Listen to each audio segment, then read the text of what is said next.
Many women are aware of breast cancer and the color pink associated with it, but today the color teal is being worn to bring needed attention to ovarian cancer. In our Conquering Cancer series, why this cancer is far less common but more deadly. Hello? Deanne Shields Marley only visits the UAMS Winthrop P. Rockefeller Cancer Institute once a year now for a checkup.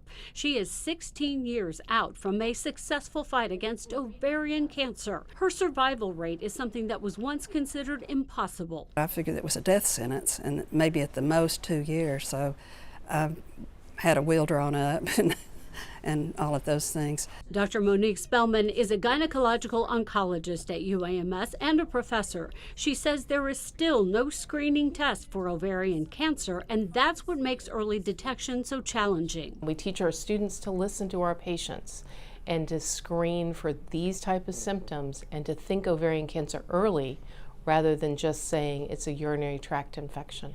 Ovarian cancer begins when abnormal cells in a woman's ovaries or fallopian tubes grow and multiply out of control. According to the American Cancer Society, in 2024, nearly 20,000 women will be diagnosed with ovarian cancer, and just under 13,000 will die from it. The most common stage of ovarian cancer is a stage 3 or 4, and it's because it presents with the symptoms of bloating and trouble eating when you already have fluid inside the belly or when you already have disease that's outside the ovary. I had been gaining belly fat. Nowhere else did I gain weight.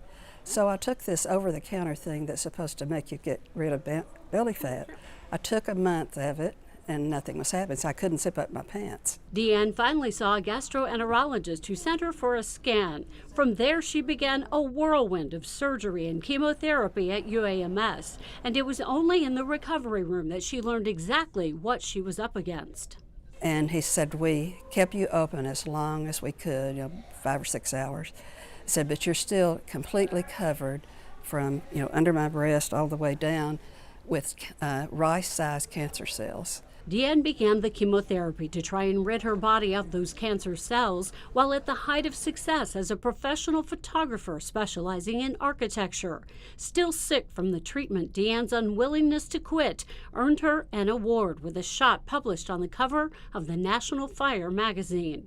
She knows now she's among the lucky few whose disease did not come back, as it so often does with ovarian cancer. To newly diagnosed women, she offers this advice. Hang in there. Don't give up. I mean, you can give up easily, but just don't give up. I mean, it's getting better all the time, the treatment.